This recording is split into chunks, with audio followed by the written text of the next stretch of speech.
அனைவருக்கும் வணக்கம். நான் உங்கள் ஸ்டாலின். இன்னைக்கு நாம இங்க பார்க்க போறது நம்முடைய முதல்வர் மு க ஸ்டாலின் அவர்களுடைய இன்ப சுற்றுலா. எங்க போயிருக்காரு அப்படின்னா ஜெர்மன் மற்றும் இங்கிலாந்து. இதை பார்க்கறதுக்கு முன்னாடி இவங்க திமுக ஆட்சியை பிடித்து இந்த 4 ஆண்டுகள் 2024 வரைக்கும் இவர் எங்கெங்க போயிட்டு வந்திருக்காரு, எவ்வளவு முதலீடுகளை வெளிநாடுகள்ல இருந்து ஈர்த்து இருக்காரு அப்படின்றது ஒரு பட்டியல் அவங்களே வெளியிட்டு இருக்காங்க. தமிழ்நாடு அரசே வெளியிட்டு இருக்கு.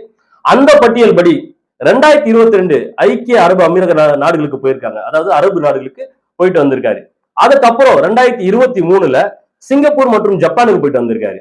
அதுக்கப்புறம் 2024 ஸ்பெயின் மற்றும் அமெரிக்காவுக்கு போயிட்டு வந்திருக்காரு.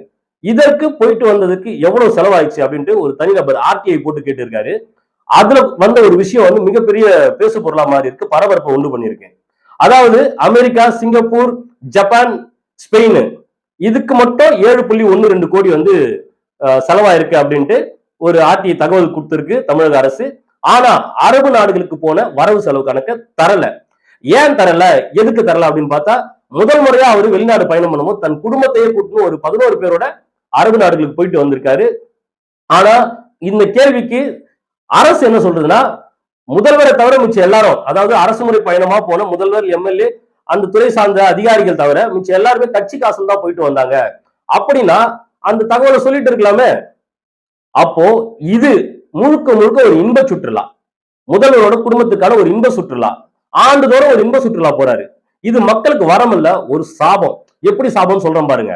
இந்த 4 ஆண்டுகள்ல இவர் கொண்டு வந்த முதலீடு 27,000 கோடி. இவரு கொண்டு வந்த வேலை வாய்ப்பு 29,000 பேருக்கான வேலை வாய்ப்பை கொண்டு வந்திருக்காரு. மொத்தம் புரிந்துணர்வு ஒப்பந்தங்கள் 36, அதுல 23 தான் இதுவரை செயல் வடிவம் பெற்றிருக்கு. அப்போ 3ல ஒரு பங்கு செயல் வடிவம் பெறல. அப்படின்னா இன்வெஸ்ட்மெண்ட்ல செயல் வடிவம் பெறல, வேலை வாய்ப்புல செயல் வடிவம் பெறல.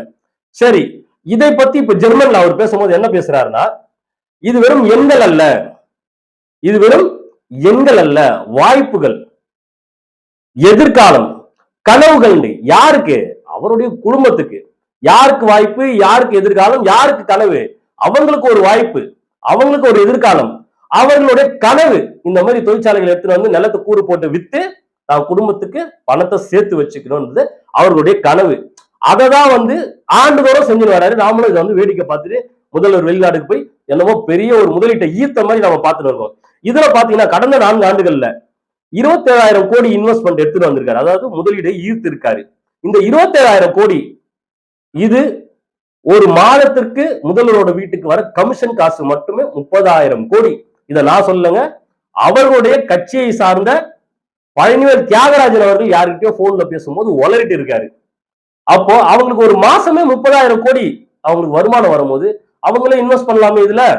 இதுல பாத்தீங்கன்னா அவர்களுடைய எம்எல்ஏ, எம்பிக்கள் டி.ஆர். பாலு கிட்ட இல்லாத பணமா, ஐயா ஜெகத் ரட்சன் கிட்ட இல்லாத பணமா, ஐயா ஏவா வேலு கிட்ட இல்லாத பணமா, ஐயா KKSSR கிட்ட இல்லாத பணமா, ஐயா KN நேரு கிட்ட இல்லாத பணமா, இவங்க எல்லாம் எங்க இன்வெஸ்ட் பண்ணிருக்காங்க அப்படின்னு பார்த்தா வெளிநாடுகள்ல இன்வெஸ்ட் பண்ணிருக்காங்க.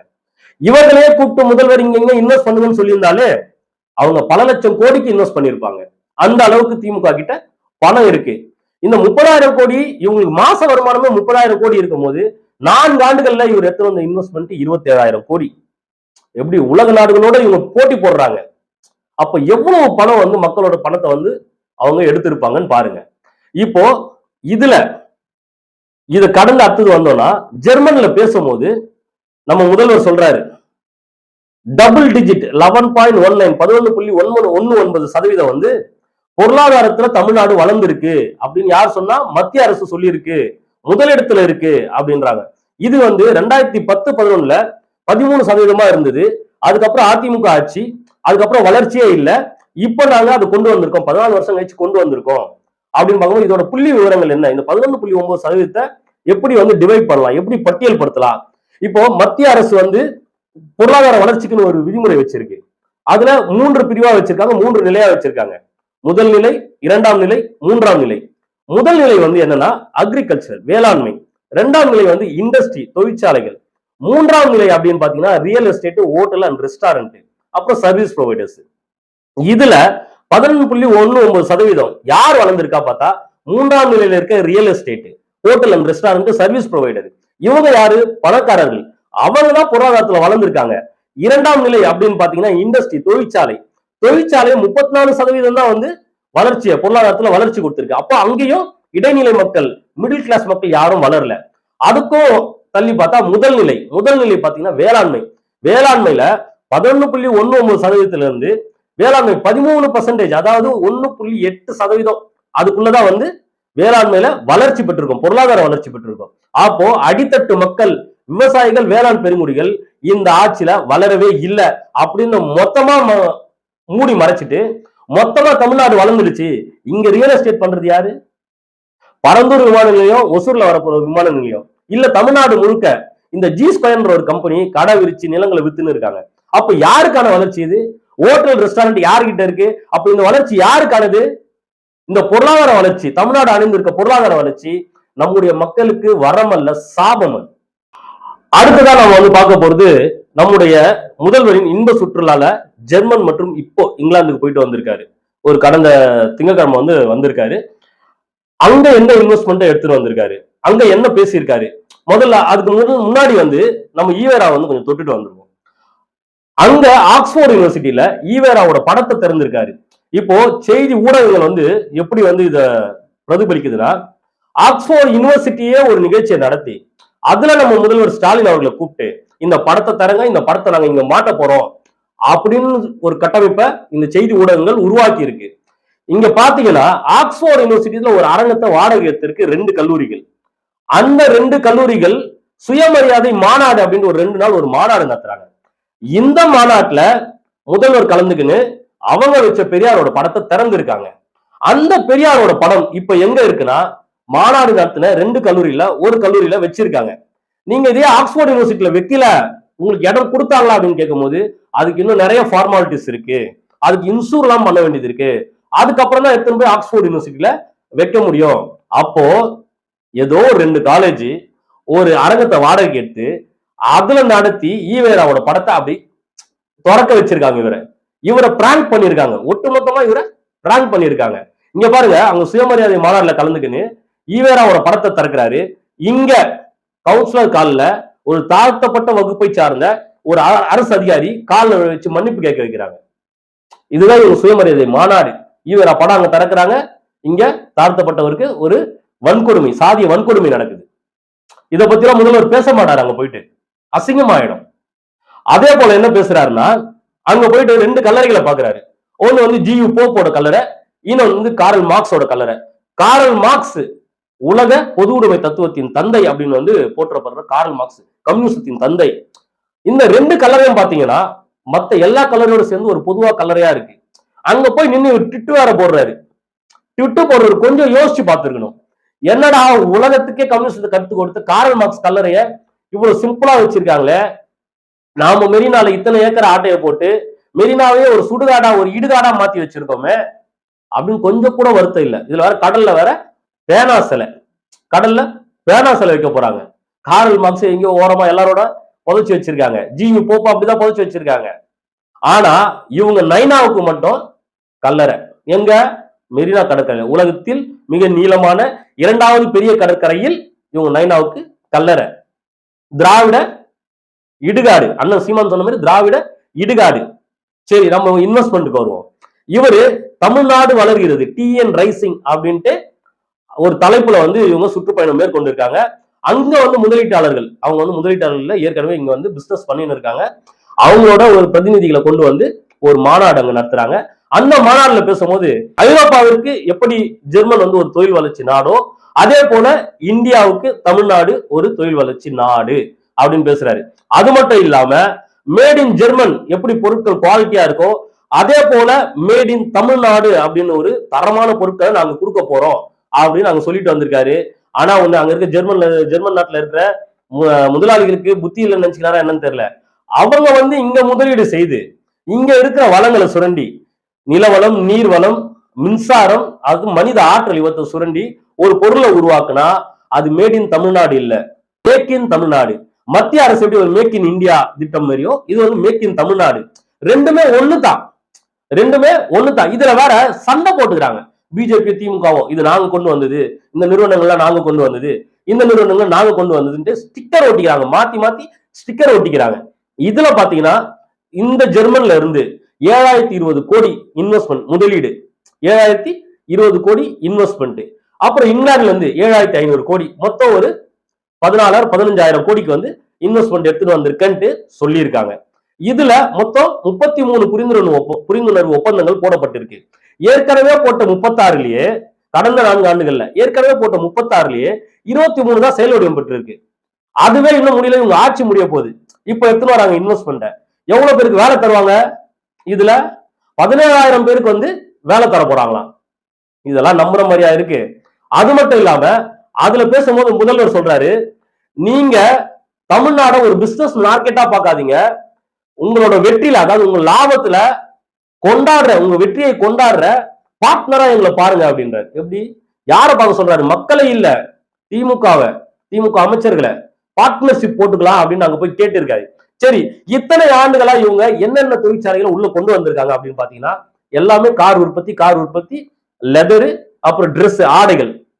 இந்த தொழிற்சாலைகளுக்கு அதிகபட்சமா நீர் தேவைப்படுது. நிலத்தடி நீரை உறிஞ்சி அதை பயன்படுத்திட்டு திரும்ப கழிவு நீரை நிலத்திலே கலப்பாங்க. நீங்க பாத்தீங்கன்னா இவங்களோட தொழில் வளர்ச்சி எல்லாமே அப்படியே நம்ம தமிழ்நாடு முழுக்க பரவி இருக்காது. கோயம்புத்தூர், திருப்பூர் இந்த இடத்துல ஆடைகளுக்கான தொழில் வளர்ச்சி, அங்க அந்த ஃபேக்டரிங்க இருக்கும். வேலூர் வந்தீங்கன்னா லெதர், வேலூரை சுற்றி இருக்கிற இடங்கள்லாம் வந்தீங்கன்னா லெதர் ஃபேக்டரி இருக்கும். சென்னைக்கு வந்தீங்கன்னா கார் தொழிற்சாலைகள் இருக்கும். சென்னை, செங்கல்பட்டு, காஞ்சிபுரம், திருவள்ளூர்ல ஒரு கார் தயாரிக்கிறதுக்கு எத்தனாயிரம் லிட்டர் தண்ணி பயன்படுத்தப்படுது. அந்த தண்ணி எங்க இருந்து உறிஞ்சப்படுகிறது? அந்த தண்ணி திரும்பவும் எங்க போய் கொட்டப்படுகிறது? இவங்களோட ஒரே கொள்கை, அண்ணன் சீமான் சொன்ன மாதிரி, நான் முதல்வரை தேர்ந்தெடுக்கல, நல்ல தரகர்களை தேர்ந்தெடுத்திருக்கோம். ரியல் எஸ்டேட்ல நிலத்தை கூறு போட்டு வைக்கிறான். ஃபேக்டரி இருக்கு, நிலவளம் இருக்கு, நீர் வளம் இருக்கு, மனித ஆற்றல் மலிவா இருக்கு. இங்க மலிவா கிடைக்கும். எல்லாம் பிச்சைக்கார பையனா இருக்கா இந்த திராவிட ஆட்சியில. நாங்க ஆண்ட இத்தனை ஆண்டுகள் ஆட்சியில எல்லாரும் பிச்சைக்காரன் ஆக்கி வச்சிருக்கோம். நீ என்ன சம்பளம் கொடுத்தாலும் வாங்கி வேலை செய்வான். அவன் இருந்து நான் நிலத்தை கூட புடுங்கி தருவேன், அவன் அமைதியா இருப்பான், அதெல்லாம் நான் பாத்துக்கிறேன் அப்படின்னு சொல்லிட்டு எல்லாரையும் இன்வெஸ்ட் பண்ண கூப்பிட்டு இருக்காங்க. யார் கூப்பிட்டு இருக்கா? ஐயா திராவிட மாடல் நம்மளுடைய முதல்வர் ஸ்டாலின் அவர்கள் கூப்பிட்டு இருக்காரு. வாங்க முதலீடு பண்ணுங்க அப்படின்ட்டு அவர் கூப்பிட்டு இருக்காரு. என்ன சொல்றாரு? இங்க தமிழ்நாட்டுல நீங்கள் தொழில் தொடங்குவதற்கு எல்லா உங்களுக்கு தொழில் தொடங்க ஏற்ற சூழ்நிலையை நாங்க உருவாக்கி வச்சிருக்கோம். அதாவது என்னன்னா, நீ ஒரு பிசினஸ் தொடங்குவா, உனக்கு இடம் தர, உனக்கு டாக்ஸ் ஃப்ரீ ஜோன் தர, செஸ் ஜோன் தர, அங்க வந்து உனக்கு தண்ணி நீ எவ்வளவு வேணா உறிஞ்சி எடுத்துக்கோ, உனக்கு வந்து 24 மணி நேரம் தடையில்லாத மின்சாரம் கொடுக்குறேன். அப்படி மின்சாரம் தடைப்பட்டுட்டா அதுக்கு ஏற்படுற நட்டத்தை நானே ஏத்துக்கிறேன். அதாவது தமிழ்நாடு அரசே ஏத்துக்கிறேன், நானே ஏத்துக்கிறேன். எங்கிட்ட இளைஞர்கள் இருக்காங்க, மலிவான விலைக்கு இருக்காங்க, மலிவான கூலிக்கு வேலை செய்வாங்க. வா, மனித ஆற்றல் இருக்கு, பயன்படுத்திக்கோ. நீ கொள்ளடியில எனக்கு பாதி கொடு, நான் இந்த பணத்தை திரும்ப அடுத்த தேர்தலுக்கு அவங்களுக்கே கொடுத்து திரும்பவும் நானே வந்துடுவேன், திரும்பவும் நானே வந்து கூட்டிட்டு வந்து திரும்ப இன்னும் கொஞ்சம் இடம் இருக்கும், கொள்ளடி, வளங்கள் தீர கொள்ளடி. அதுதான் இவரோட இந்த சுற்றுப்பயணம். இந்த சுற்றுப்பயணத்துல ஐயா நம்ம முதல்வர் ஏதாவது மக்களுக்கு ஒரு நல்ல திட்டத்தை கொண்டு வந்திருக்காரா? இந்த சுற்றுப்பயணத்துல வேளாண் பெருங்குடிகளுக்கு பொருளாதார வளர்ச்சி ஏற்படுமா? Low class, middle class, upper middle class, lower middle class இந்த மக்களுக்கு ஏதாவது ஒரு நல்லது நடக்குமா? இவங்க பொருளாதாரத்துல வளருவாங்களா அப்படின்னு பார்த்தா ஒண்ணுமே கிடையாது. இந்த மக்களுக்கு, ஏழை மக்களுக்கு, நடுத்தர மக்களுக்கு இந்த சுற்றுப்பயணம், இந்த முதலீடு, தமிழ்நாடு வளர்கிறது அப்படின்ற இந்த சுற்றுப்பயணம் வரமல்ல, சாபம். இது மக்கள் இதை புரிஞ்சு அடுத்த முறை நாம முதல்வரை தேர்ந்தெடுக்கணும், ஒரு தரகரை தேர்ந்தெடுக்க கூடாது அப்படின்னு சொல்லி நீங்க வாக்கு செலுத்தணும். இது ஒரு மாய பிம்பை, ஒரு மாயத்தை கட்டமைக்கிறாங்க. இந்த கட்டமைப்பை மக்கள் உடை தெரியணும். இன்னமும் வந்து இவங்க அந்த கருணாநிதி ஃபார்முலாவே இருக்காங்க, மக்கள் முட்டாள் அப்படின்ட்டு. சமூக வலைத்தளங்கள்ல நீங்க தொடர்ந்து தட்டினா எல்லாமே இருக்கு.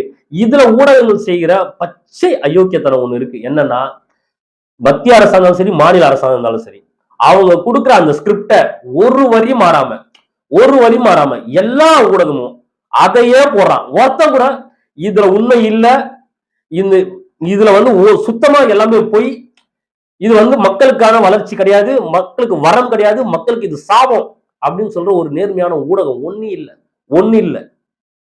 ரொம்ப ஊடகத்தை நம்பி மக்கள் வந்து இந்த டிவி முன்னாடி உட்காந்து பாக்குறது வந்து இது ரொம்ப தவறான ஒரு பாதைக்கு வந்து மக்களை வந்து ஊடகங்கள் அழைச்சிடும் போது ஊடகங்கள் வந்து ஆளும் அதிகார வர்க்கத்திற்கு அடிபணிஞ்சு போயிருக்கு. இது ரொம்ப கொடுமையான விஷயம். இதனாலதான் மக்களோட அந்த வாழ்வாதாரமே பாதிக்கப்படுது. ஊடகங்கள் நடுநிலையா எங்கேயுமே செயல்படல. கொடுக்குற ஸ்கிரிப்டை அப்படியே போடுறாங்க, எந்த ஒரு மாற்றமும் இல்லை, அப்படியே போடுறாங்க. இது வன்மையாக கண்டிக்கத்தக்கது. அதே போல ஐயா ஸ்டாலின் அவர்களை டிஆர்பி ராஜா, அதாவது தொழில்துறை அமைச்சர் டிஆர்பி ராஜா என்ன பண்ணியிருக்காரு, சுத்தமா, அதாவது ஐயா ஸ்டாலின் திமுக மக்களை ஏமாத்துது, ஆனா டிஆர்பி ராஜா ஐயா ஸ்டாலினே ஏமாத்திருக்காரு, அந்த குடும்பத்தை ஏமாத்திருக்காரு, சுத்தமா பிராங்க் பண்ணி விட்டுருக்காப்ல. எப்படி? இந்த பயணம் அவங்க குடும்பத்துக்கு ஒரு இன்ப சுற்றுலா. இது மக்களுக்கு வரமல்ல, சாபம். நன்றி, வணக்கம். இன்னொரு காணொலியில் சந்திப்போம். நான் உங்கள் ஸ்டாலின்.